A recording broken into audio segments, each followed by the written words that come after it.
Hello Taurus, welcome to Sweet Tea Astrology and Tarot. My name is Erica. I'm glad that you're here. This is your mid-month card pull for my Taurus friends and viewers. This is a general reading, so if it doesn't resonate for you, I suggest you go check your moon or rising sign video for the other messages that may be resonant for you.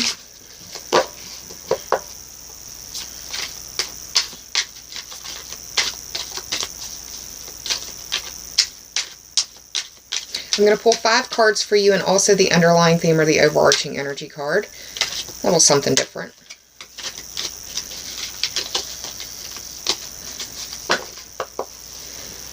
I'm going to go ahead and cut.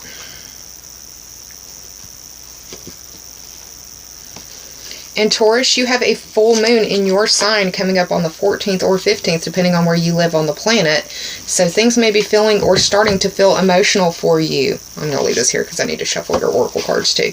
Alright, underlying theme, overarching energy, the very bottom card. The first card that I'm pulling for you from the top represents the present. The second represents the past. The third represents the obstacle. Fourth represents the help. And the fifth represents the possible outcome. Now I'm also going to pull for you 2 cards from the Journey of Love Oracle deck by Elena Fairchild. The artwork is done by Rasuli, and there are poems by the poet Richard Cohen that are corresponding with each card. Depending on the length of the poem, and if it resonates for me with your messages, I'll read it to you or share it with you. Started out trying to do all that, but there were some videos that had like 4 oracle cards pop or stick together, and that would have just been way too much reading. I'm trying to be expeditious in this, so I'll share the poems with you eventually. You may be able to just Google the poem for the card as well. Not sure. This is a 70 card oracle deck, so I split it in half because I have kindergarten size hands. It's a lot of cards to have to deal with, and I don't want to mess up my deck. I'd rather take it by halvesies if I have to.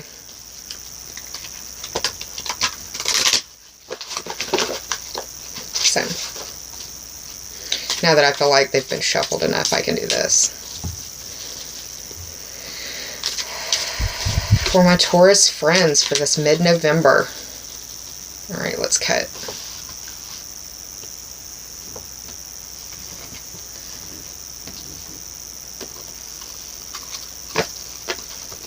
Alright, I'm going to pull the bottom card and the top card. And now I'm going to hit the pause button, flip these cards over, do the math, and I'll be right back with your story, y'all. Hang tight. Hey Taurus, I'm back with your reading, so let's get started. The underlying theme or the overarching energy that you received. It's the Ten of Pentacles, upright. The Ten of Pentacles is a card that represents like familial wealth, generational wealth. And there's a difference between rich and being wealthy. I forget which comedian said it. Rich is having everything you want. Wealthy is making sure your great-great-great-great-grandbabies have everything they want. It was either Chris Rock or Cat Williams. I can't remember which comedian it was, but credit due to who that thought belongs to, even though I can't remember right now because it's 5:30 in the morning. But this is a family on the park enjoying the fruits of their labor and the riches that are at their, the riches that they have to expend. It's the older generation, there's a younger generation, there's animals in the picture. The Pentacles represent Earth sign energy, and you, Taurus, are an Earth sign. The Earth signs are Taurus, Virgo, and Capricorn. Now, the 10 up top, for me, represents the 10th house on the astrological wheel, and that is the Capricorn-ruled house of your career, your status, your reputation. It deals with destiny, and it also deals with authorities. Now, this can be authority figures in your world, the authorities, like law officers, or authorities in their field, like an expert, say a doctor or a lawyer. But the underlying theme or the overarching energy of the mid-month is you're feeling wealthy. And wealthy doesn't necessarily mean having a bunch of money in your pocket. It can mean that you're feeling blessed because your family is around you, that you are enjoying the holiday season with your family. Could be that money's on your mind because you know that shopping's going to start up soon. I'll be completely honest with y'all. Since I had the house fire, I haven't celebrated Christmas. I haven't had the expendable funds. And that's not me trying to get somebody to feel sorry for me. It's just the reality of my truth. I've not decorated. I've not went shopping. I've not done any of that. It's not that I'm not celebrating Christmas. I'm just not celebrating the commercial aspects of Christmas because I've been lacking in funds. And that's the reality of my truth. When you lose everything in a house fire, and you ain't got no renter's insurance, I'm still trying to get stuff that, people use on the daily. But yeah, money could be a big factor for you. If it's not money, then it's resources that you would expend on another living person or another thing, like your time, your love, your devotion, those types of things. But being the 10, this is the most that you'll have. This is the most pentacles you'll have in this deck. This is your coffers are full. Let me put it like that. It may not be that you win the lottery or anything, but you're feeling as though you're okay and everything's going to be okay.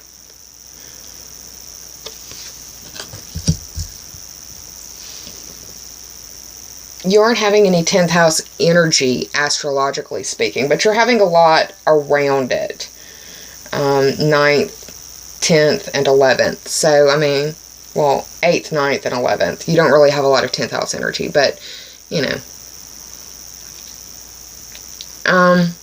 the first card, or the present situation that I pulled for you, is the Sun card, and it's a major arcana. This is the 19th card of the major arcana. 1 plus 9 is 10. Speaking again to that Capricorn ruled house of your career, status, reputation, authorities, and dealing with destiny. William Shakespeare said, all the world is a stage, and I consider the 10th house the stage that you approach the world on and how the world knows you. Pardon me. Let me hold this up right. The Sun card represents the Sun. The Sun for you right now is in the 7th house and will move into the 8th house on the 21st or 22nd of the month. The Sun is the ruling luminary of Leo, so you may be dealing with a Leo. The fact that it's in reverse, you may be dealing with an angry Leo or a depressed Leo, which is kind of, I don't know, it's hard to find a depressed Leo, but someone who isn't feeling well, someone who isn't operating from their highest energy field, I guess would be a good way to put it.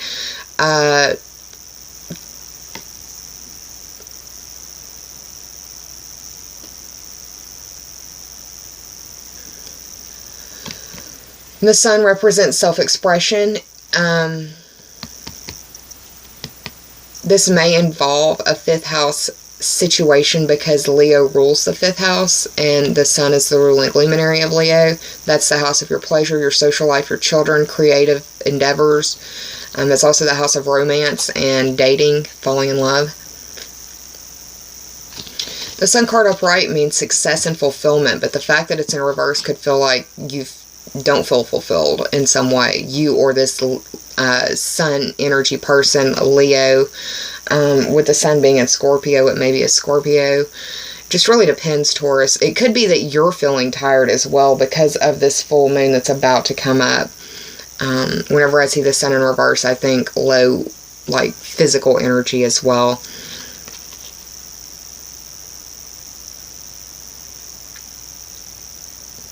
It could feel like the Sun is setting in your 10th house too, on your career, your status, your reputation, or dealing with authorities and destiny.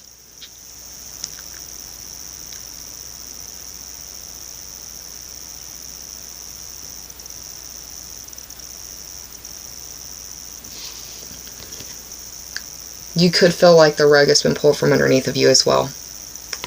With this supermoon that's coming up on the 14th or 15th, it could very much feel like the rug has been pulled out from underneath of you. Just because This full moon is at 22 degrees. That's a very powerful degree. It's a super moon. It's going to be the biggest super moon that we've had in over 70 years. So it's going to be powerful. It's going to be powerful. And it hurts my heart that that sun is in the reverse. I've got a Taurus moon. The second card that I pulled for you that represents the past is the Seven of Wands in reverse. And I like that this is in reverse because I feel like these wands are just kind of evaporating or falling away or it not being a big deal. The past, for what this says for me, and this is just for me because I have a Taurus moon, is in the upright, this is defending your ground. And for me, this is very much a debate card. And I did a lot of debate. The fact that it's in reverse is like, I'm not doing debate right now. I haven't been doing debate. I haven't debated since April. And that was when I went to nationals. That's just me personally. But yeah, this is defending your card, defending your stance, or defending your card, defending your ground, defending your stance, defending your ideas.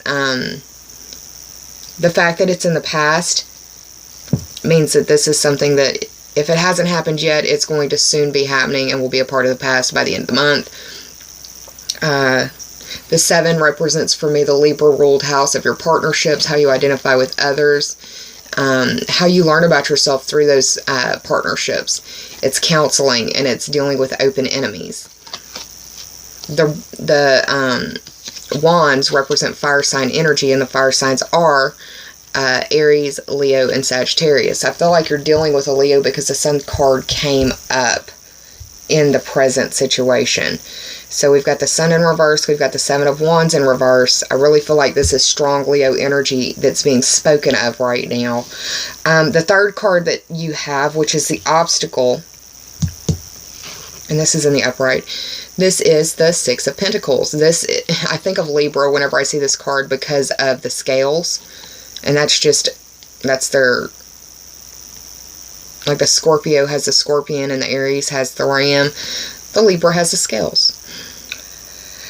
I think of this as a charity card. I think of this as a benevolence card. This is sharing with others because you know that all it takes is just a twist of fate for you to be down here begging. And right now you are in the, or the Leo, or the fire sign in the situation is giving.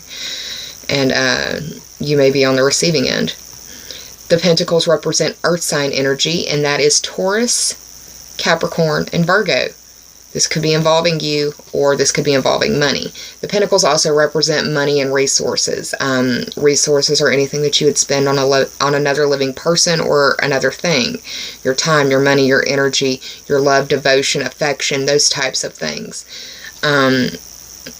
I feel like this is a fire sign because of all of the red involved in it. The 6th house speaks to the Virgo ruled house of work and health, or the competency and skills that you bring to the services that you provide.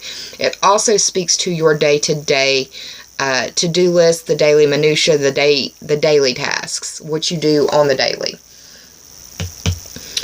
So the obstacle is trying to find balance in some way with your money, resources, and what you do on the day-to-day basis is how I'm reading it. The 4th card, which is the help for you, is the Queen of Cups upright. The Queen of Cups upright is a feminine water sign energy, and that is representative of Cancer, Scorpio, and Pisces.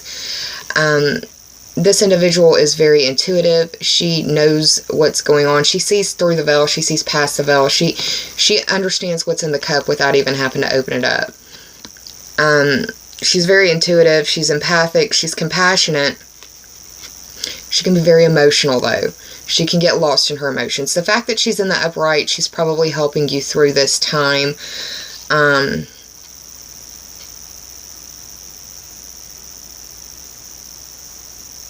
She could be reflecting on her own experiences, trying to help you through this period. But she sees the bigger cycles of life. She sees the coincidences as more than a coincidence. She notices the synchronicity. She may not know how to act on it, but she's gifted in some way. She may not know it, but she has talents or gifts, especially in the spiritual realm, possibly even healing, where she might not know her strength, but she's helping you out. She's definitely crowning the reading as a serious help for you in the situation. The Queen of Cups, once again, feminine energy, Cancer, Scorpio, Pisces. The final card, which could be the possible outcome for you, is the High Priestess in reverse. This is another major arcana card. You receive 2 major arcana cards out of the 6 that were pulled for you. So it could feel like you don't have a whole lot of say in what's going on. You're more reacting than being proactive. The High Priestess is the second card in the major arcana, which represents the Taurus-ruled house of your money, your possessions, your earning ability, and your self-esteem. It's the house of your values. Anything you could point to and say, that's mine, it would probably qualify or classify as a second house item. The High Priestess as a card represents the moon, and we're having the full moon in the second house. We've got the sun and the moon representative card right next to one another in reverse.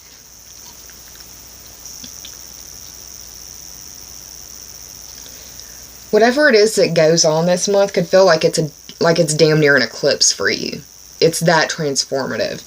And I say that because of the way this is laid out. You have a lot of you've got the present, the past, and the possible outcome in the reverse, and everything else is upright. So you've got the obstacles in the upright, and the help is in the upright, and the underlying theme is in the upright. The underlying theme being the Ten of Pentacles. Even though you're going through difficult times, you're going to find that buried treasure that I was talking about in the November video, where I read the Sabian symbol for the full moon. Because this is the Taurus video, I'll do it again. It reads, a jewelry shop filled with valuable gems. And being in the first house, it's like you may find buried treasure right under your nose. And it could be involving this Queen of Cups helping you find that buried treasure, either within you or the circumstance.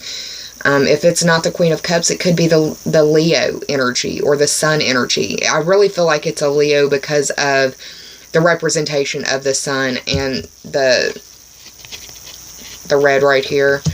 But the High Priestess sees between the veil even more so than the Queen of Cups. The fact that she's in reverse could be that you aren't following your intuition. It could be that that you are repressing your emotions, or possibly keeping a secret, or someone is keeping a secret around you, or that you're just not acknowledging your feelings in the situation. It really depends on each personal Taurus out there. We all have different charts. The thing that I would tell you to do, because of this full moon occurring in the first house, and I just had an Aries full moon. I'm an Aries sun, I'm a Taurus moon, and a Scorpio riser. So I've been dealing with this kind of extreme energy here recently. Allow yourself time during the full moon to feel. If you need to cry, cry. If you need to feel comfortable, get in a hot bath, wear your onesie, whatever it is you need to do. But allow yourself to feel comfortable. That's the best thing you can do as a Taurus. We're about the physical plane. We're about feeling good. Comfort foods. Things that make you feel good. Sensuality. Touch. Feel. Smell. We're very in our senses. So anything you can do to help cushion the blow from this fallout of the full moon would be smart for you. So, I did the tarot total. We had the Ten of Pentacles, we had the Six of Pentacles, we had the Seven of Wands, we had the Sun, which is 19, and we had the High Priestess, which is 2. That totaled up to be 44. 4 plus 4 is 8, and that is the Scorpio-ruled house of other people's money, regeneration, transformation, metamorphosis. It's the house of sexuality and instincts. It's also the house of life, death, and rebirth. In a very few small situations, there could be inheritance coming, there could be insurance payments coming, something to that effect. And I have a feeling that if you're dealing with somebody who has some Scorpio in them, they may have been getting messages, whether they notice them as messages or just see it as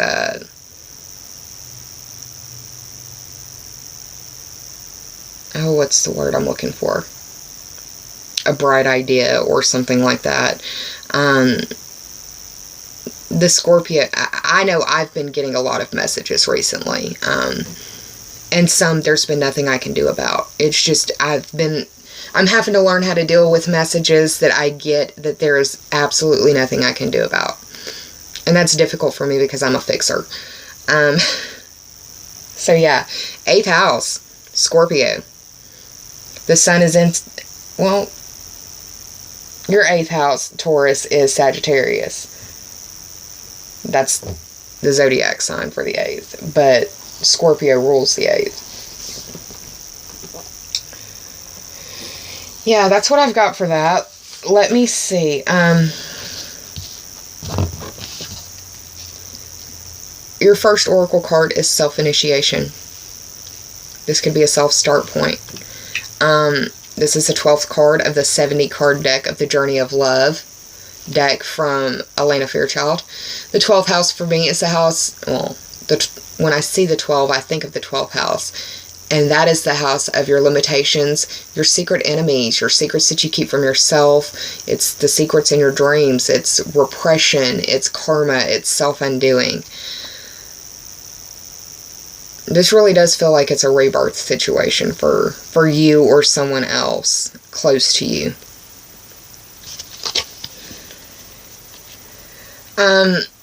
You've encountered many teachers on your path. And these don't necessarily have to be like higher education teachers. People who come into your friends can be a teacher. But these interactions, some have come and gone quickly, but you feel the lessons that they've left on your life path, even if they've already moved on to somewhere else. But the biggest message that you can get from this card is that the biggest teacher in your life is life and love itself. Love of life. This is a very fiery card. Very fiery. This is actually the artwork is the face or the back card for this deck.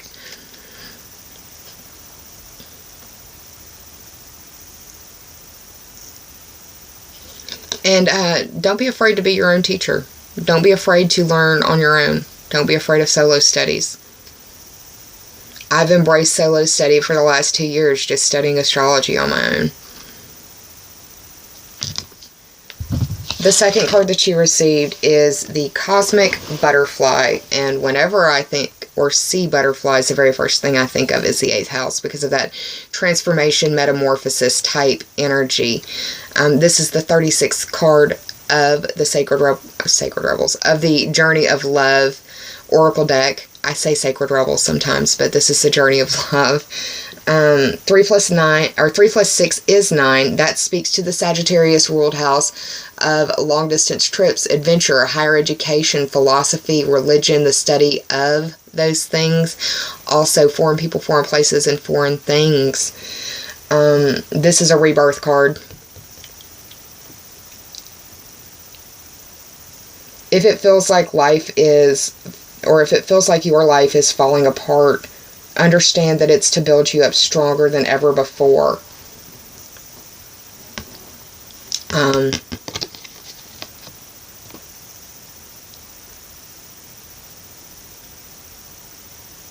I love the sunrise in the background.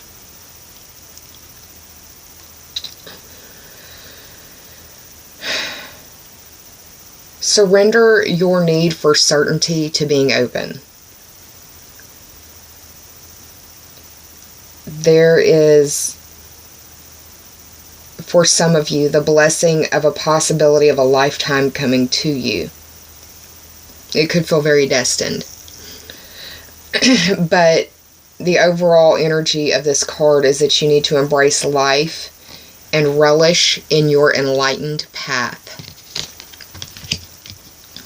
Taurus, it's going to be emotional for you in the mid-month. It's just the way that it is.